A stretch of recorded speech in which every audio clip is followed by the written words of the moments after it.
جسے ہم سب جانتے ہیں کہ جو رمضان کا جب مہینہ آتا ہے تو اللہ سبحانہ و تعالیٰ یہاں پہ ہر چیز 70 گنا اس کا ثواب بڑھا دیتے ہیں. آپ کا فرض 70 گنا ہو جاتا ہے, آپ کی سنتیں فرض جیسی ہو جاتی ہے, اتنا ثواب ملتا ہے. اگر آپ کوئی نیکی کا کام کرو چاہے وہ کتنا چھوٹا ہی کیوں نہ ہو, آپ کو وہ بھی 70 گنا زیادہ ثواب مل جاتا ہے. تو یہ رمضان کے مہینے میں ایسی کیا بات ہے جو اللہ سبحانہ و تعالیٰ نے ہر چیز 70 گنا زیادہ دے دیے لوگوں کو؟ بہت صحیح فرمایا. یہ سوال اکثر آتا ہے اور میں نے جتنا اپنے بڑوں سے سنا سمجھا, اس میں دو باتیں ہیں. نمبر ایک جو ہے کہ اس مبارک مہینے کے اوپر اللہ کی سب سے بڑی توجہات یہ ہوتی ہے کہ اللہ آسمان دنیا پہ آ جاتے ہیں, اور جب بندہ روزہ رکھتا ہے تو اللہ فرشتوں کو کہتے جن کے ذمے اللہ تعالیٰ نے عبادتوں کو لگایا, جو ڈیوٹی لگائی ہوئی ہے کہ اپنی ڈیوٹی چھوڑو, اپنی عبادتوں کو چھوڑو. فرشتے برائی سے پاک ہیں, ان کے اندر خیر ہی خیر ہے, شر کا مادہ ہی نہیں ہے. اور کہا میرے بندوں کی دعاؤں پہ آمین کہو. اور 70 سے مراد عربی کے اندر بہت زیادہ ہے, اللہ کے یہاں کوئی گنتی نہیں ہے, گنتی ہمارے یہاں ہے. تو 70 سے مراد 70 سے بھی زیادہ یعنی بہت زیادہ ہے. فرض کے ثواب کو اللہ نے 70 کے برابر کر دیا, سنت و نوافل کو اللہ نے فرض کے برابر کر دیا. رمضان کی تیاری اللہ کے رسول صلی اللہ علیہ وسلم نے رجب سے بتلائی. اللہم بارک لنا فی رجب و شعبان وبلغنا رمضان, کہ اللہ میرے رجب اور شعبان میں برکت نصیب فرما, مجھے رمضان تک آسانی سے. اس سے مطلب یہ ظاہر ہوتا ہے, علماء نے اس دعا کے پیچھے لکھا کہ رجب بھی برکت والا, شعبان بھی برکت والا, اور رمضان تو ہے ہی ہے. تو اللہ کے رسول صلی اللہ علیہ وسلم, عائشہ کہتی ہے, فرماتی ہے, شعبان میں میرے نبی صلی اللہ علیہ وسلم بکثرت روزے رکھا کرتے تھے, اور اس میں ایک رات مبارک رات رکھتی جس کو شب برات کہتے ہیں. اس رات اللہ تعالیٰ بندوں کی مغفرتیں کرتا ہے اور فیصلے اترتے ہیں, انسانوں کے جو فیصلے ہیں وہ اتارتا ہے. تو اس سے پہلے یہ سارا نظام تیاری کرواتے ہیں اللہ کہ رمضان آ رہا ہے. حضرت عمر رضی اللہ تعالیٰ عنہ ایک دفعہ آپ صلی اللہ علیہ وسلم کے ساتھ تشریف فرمائے تو اللہ کے نبی نے کہا وہ دیکھو وہ آ رہا ہے. یا رسول اللہ کوئی دشمن آ گیا, کوئی آ گیا, کوئی وہی آ گیا؟ بولے نہیں, رمضان آ رہا ہے. اب رمضان کا جو لفظ ہے نا, اس میں بھی جاتے ہیں تو علماء لکھتے ہیں کہ اس لفظ کو اگر دیکھتے ہیں تو اس کا عربی سے جو ترجمہ نکلتا ہے جلا دینا. بہت سی احادیثیں ہیں قرآن کریم میں اس کی بڑی فضیلت بیان کی, بڑا مضمون قرآن کریم میں اس کو بیان کیا. تو رمضان میں بندہ ایک قربانی دیتا ہے, تھوڑی سی زندگی آسان ایسے ہو جاتی ہے, حدیث شریف میں آتا ہے شیطان کو قید کر دیا جاتا ہے, اس کو بند کر دیا جاتا ہے. اب شیطان جب چلا جاتا ہے تو عام ماحول جو ہو جاتا ہے نا, جو عام دنیا کا ایک گناہ والی زندگی ہوتی ہے, انسان ایسے ہی بچ جاتا ہے. تو نفس و شیطان دونوں چیزیں جڑی ہے نا, تو شیطان تو بند ہو گیا. اس کے باوجود بہت سو کی نمازیں جماعت سے نہیں ہو رہی ہوتی ہے, جیسا رمضان میں وقت دینا چاہیے وہ نہیں ہو رہا, تو نفس ساتھ لگا ہوتا ہے. اس نفس کو قابو میں رکھنے کے لیے اللہ نے رمضان میں روزہ رکھ دیا. اب بندہ ایک قربانی دیتا ہے. رمضان کا معنی پہلے ہے کہ جل جانا.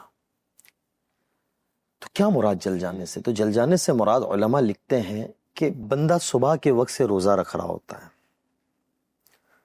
اب وہ شام آتے آتے آتے 30 دن کی ایک سائیکل چلتی ہے, تو اس کا اندر کا بھی صاف ہوتا ہے اور کھانا بھی بند ہو جاتا ہے, فارغ چیزیں بند ہو جاتی ہے. مغرب غروب سے لے کے صبح تک کتنا ہی کھا لے گا بندہ, ایک لمٹ ہوتی ہے. اب یہ شام کے وقت آدمی کے اندر ایک عجیب سی آنکھ جلتی ہے, بے چینی پیدا ہوتی ہے, جلن پیدا ہوتی ہے, پیاسا ہے, بھوکا ہے. جیسے پچھلی دفعہ آپ نے ایک جگہ کہا تھا, وہ کلپ میں نے دیکھا اور ہم نے پڑھا بھی, علماء سے سنا بھی, کہ جب آدمی بھوکا رہتا ہے نا تو آنکھ لگتی ہے, بے چینی ہوتی ہے. اور وہ بھوکا کس لیے رہ رہا ہے؟ کسی باڈی کے سنبھالنے کے لیے نہیں رہ رہا ہے, وہ اللہ کی رضا کے لیے رہ رہا ہے. اسے کوئی نہیں دیکھ رہا ہے. دوسری عبادتیں جو ہے نا, نماز ہے دن میں 5 دفعہ, تو ایک آدمی نماز پڑھ رہا ہے, اس کی حتا قطع سے نظر آئے گا وہ نماز پڑھ رہا ہے. وضو کر رہا ہے, اس کی حتا قطع سے نظر آئے گا. مسجد جا رہا ہے, پتہ چلے گا. جو آدمی زکوٰۃ دیتا ہے, جس پہ فرض ہے سال میں 1 دفعہ, جو دے رہا ہے, جس کو دے رہا ہے اس کو پتہ چل رہا ہے.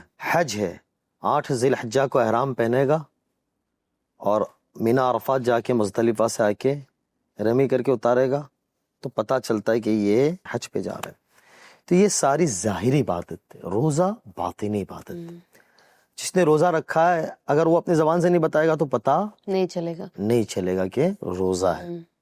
تو اللہ اس پہ بڑا پیار کرتے ہیں.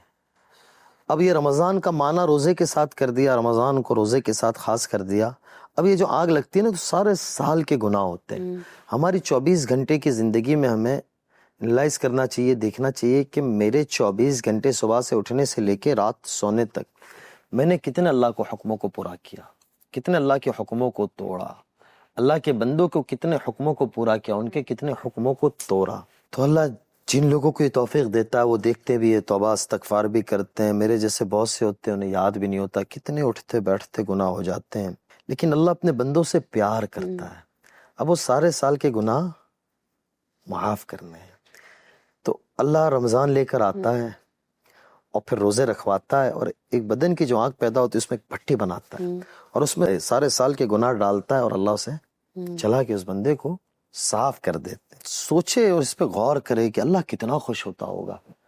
اللہ فرشتوں کے درمیان میں کہتا ہے اس میرے بندے کو نہ کوئی چیز روک رہی ہے بھوک سے, نہ پیاس سے, پانی بھی ہے, کھانا بھی ہے, لذیذ چیزیں بھی ہے, لیکن سب کچھ چھوڑ رہا ہے. کیوں چھوڑ رہا ہے؟ میرے لیے. تو میرے نبی نے ایک جگہ اور فرمایا کہ ساری چیزوں کے بدلے فرشتے دیں گے لیکن روزے کا بدلہ اللہ خود دیں گے.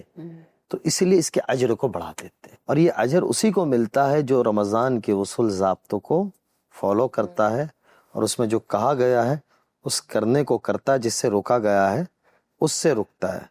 اب کوئی کہتا ہے بھائی میرے سے روزہ نہیں رکھا جاتا, تو شریعت نے گنجائش دی ہے مسافروں پہ, اس کی قضا رکھی ہے, اس کا نظام رکھا ہے. کوئی آدمی ایسے ہی کہ بھائی ہم سے تو نہیں ہوتا ہے, تو پھر اس سے رمضان کی برکت اسے نصیب نہیں ہونی ہے.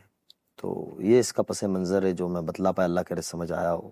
جی, تو اسی لیے اللہ سبحانہ و تعالیٰ ہر چیز ہمیں 70 گنا زیادہ بڑھا دیتے ہیں, کیونکہ قربانیاں ویسی ہوتی ہے, بڑی قربانی ہے. بالکل بالکل. اور ابھی تو تھوڑا تھوڑا آئی تھنک ایک بیٹر کنڈیشن پہ جا رہا ہے, بٹ اس سے پہلے تو شدید گرمی میں روزے رکھے جاتے تھے.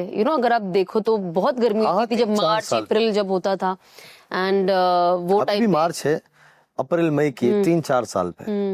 تو جیسے آپ جانتے ہیں کہ رمضان کا مہینہ یہ روزہ کا ہوتا ہے, بیکاز آبویسلی جیسے کہ ابھی آپ نے کہا کہ آپ اللہ کے لیے قربانی دے رہے ہو اور آپ اللہ کی محبت میں روزہ رکھ رہے ہو. تو بہت بار اس کو صرف ایک بھوک اور پیاس کے نظریے سے بھی دیکھا جاتا ہے کہ کتنے لوگ ہوتے ہیں, شاید ہمارا بھی ایک شروعاتی دور تھا, پتہ نہیں آپ کا نہیں ہوگا, بٹ جیسے میرے جیسے کہ ہم سوچتے تھے بس بھوکا رہنا ہے. ایسے کتنے لوگ آج بھی ہے جو اچھے خاصے بڑے ہیں لیکن تو بھی وہ روزہ رکھتے ہیں, اینڈ دین وہ سیدھا عصر میں اٹھتے ہیں اور پورا دن مطلب بس وہ ایک ہوتا ہے کہ روزہ رکھا ہے, بھوک پیاس لگے گی تو اب سو جانا ہے. تو آپ کیا کہتے ہو, ایسے یہ کوئی طریقہ ہوتا ہے روزہ رکھنے کا کہ ہمیں کیا کرنا چاہیے؟ میں نے جیسے ابھی پہلے کہا آپ کو, جو بتلایا کہ برکت اجر ثواب اللہ سے تعلق اس کو ہی ملے گا جو فالو کرے گا. بالکل. اب کوئی آدمی کہتا ہے کہ بھائی میں تو روزہ رکھ لیتا ہوں, فجر سے سوتا ہے ماشاءاللہ تبارک اللہ, فجر پڑھ کے اور ظہر قضا ہونا. ہم لوگ گمان ہمیں اچھا رکھنا چاہیے, ہم اپنے بارے میں بھی اور سب کے بارے میں. وہ اثر ظہر قضا ہونے سے پہلے اٹھتے ہیں حضرت صاحب, اور بیچاری مائیں تھک رہی ہوتی ہے, بیویاں تھک رہی ہوتی ہے, بہنیں تھک رہی ہوتی ہے, اور پھر وہ ظہر ادا کرتے ہیں اور پھر فوراً اثر پڑھ کے پھر وہ لیٹ جاتے ہیں, اور پھر آدھے گھنٹے پونے گھنٹے پہلے گھر سے نکلتے ہیں, یا تو گھر کا کوئی سامان لا رہے ہوتے ہیں یا چوراہوں پہ جا کے بیٹھ جاتے ہیں دوست یاروں میں. تو وہ تو بھوکا رہنا ہوا, تو جانور بھی رہ لیتے ہیں, اس سے کچھ ملے گا نہیں. ثواب ضرور مل جائے گا روزہ رکھنے کا, لیکن روزے کا جو اصل ہے نا وہ اسے نہیں ملے گا. جو اصل برکت اللہ نے رکھی ہے, جو اصل اس کی برکت ہے, اس کا نور ہے, وہ نہیں ملے گا. روزہ دماغ کا بھی ہے, روزہ آنکھوں کا بھی ہے, روزہ کان کا بھی ہے, روزہ منہ زبان کا بھی ہے, روزہ ہاتھ پیر کا بھی ہے, روزہ شرمگاہ کا بھی ہے. روزہ جسم کے ہر حصے کا روزہ ہے. بالکل. صرف بھوکا رہنا پیاسا رہنے کے نام کا وہ نہیں, روزہ نہیں. اب آدمی سوتا ہے تو اس کو تو دوسرا اس کا اجر ہی نہیں ملنا ہے. بالکل. اگر وہ جاگ رہا ہوتا ہے, بیدار ہوتا ہے, تو وہ اپنے کام میں بھی مشغول رہے گا, اس کام کے ساتھ کہ بھائی میرا روزہ ہے, میں اپنی زبان سے ایسی کوئی بات نہیں نکالوں گا, میں جھوٹ نہیں بولوں گا, میں گالی گلوچ نہیں کروں گا, میں غیبت نہیں کروں گا, میں چغلی نہیں کروں گا, میں دل سے حسد نہیں کروں گا, میں آنکھوں سے بد نظری نہیں کروں گا, کانوں سے غلط سنوں گا نہیں, غلط سوچوں گا نہیں دماغ سے، یہ ساری چیزوں کا روزہ ہوتا ہے. لیکن اب ایک سو ہی رہا ہے تو اللہ میاں بولے جب فجر کے وقت برکت والا فرشتہ آتا ہے نا، جو رزق والا، روزی والا، تو وہ دیکھتا ہے کہ وہ بھائی صاحب سوئے ہوتے ہیں، وہ کہتا ہے کسی غلط جگہ تو نہیں آ گیا میں، واپس جاتا ہے اللہ میاں سے کہتا ہے اسے ضرورت ہی نہیں ہے. اب ایسے جب فرشتے آتے ہیں، ہم روزے میں ہوتے ہیں، تو کہتا اللہ میاں میں صبح گیا تھا تبدیل ہوئی، عصر کے وقت میں واپس آ رہا تھا تب بھی یہ سو رہا تھا، اور صبح جب پہنچا تب بھی سو رہا تھا. تو اسے اس کی برکتیں نہیں ملنی ہیں، بالکل اجر مل جائے گا، مسائل کی بات ہے. لیکن اب ایک مہینہ آتا ہے، اس کو ہم اس کو صحیح طریقے سے استعمال کر لے کہ سونے کی ترتیب ہم ہماری صحیح کر لے، تھوڑا سا نظام ترتیب صحیح بنا لے، اور ایسے ہی الحمدللہ رمضان میں کام کاج کو اللہ تعالیٰ برکت ہے نا، تو اللہ تعالیٰ ساری چیزیں آسان کر دیتا ہے. عام دنوں کے مطابق کھانے میں بھی اللہ تعالیٰ 2-4 چیزیں زیادہ کھلا رہا ہوتا ہے، دین میں بھی برکت ہوتی ہے، ساری چیزوں میں برکت ہوتی ہے. تو تھوڑا سا نظام سسٹم سیٹ کر لیا جائے. اگر کوئی آدمی 24 گھنٹے کا اپنا نظام بنا لے نا، تو ضرور رمضان کے بعد اس کی زندگی میں تبدیلی وہ دیکھیں گے. بالکل. اسی لیے میں اکثر بات ایک کہتا ہوں، ہمارے حضرت جی رحمۃ اللہ علیہ فرماتے تھے، میں پچھلے دفعہ بھی کافی دفعہ یہ کہی، ہم نے اپنے بڑوں سے سنا، حضرت جی مولانا انعام صاحب رحمۃ اللہ علیہ ایک بات فرمایا کرتے تھے کہ زندگی ایسے گزارو جیسے رمضان، موت ایسے آئے گی جیسے عید کا چاند. تو یہ حضرت جی کا جملہ ایک عجیب لگتا ہے، لیکن یہ جملے کی اگر گہرائی دیکھتے ہیں نا، تو اس کی گہرائی سے یہ سمجھ آتا ہے کہ رمضان میں جیسا اللہ چاہتا ہے نا ایسے زندگی کر لو، کہ عید کے موقع پہ چاہے جیسا بھی آدمی ہوگا وہ خوشی منائے گا. موت ایک خوفناک چیز ہے، کوئی پسند نہیں کرتا، لیکن وہ عید بن جائے گی.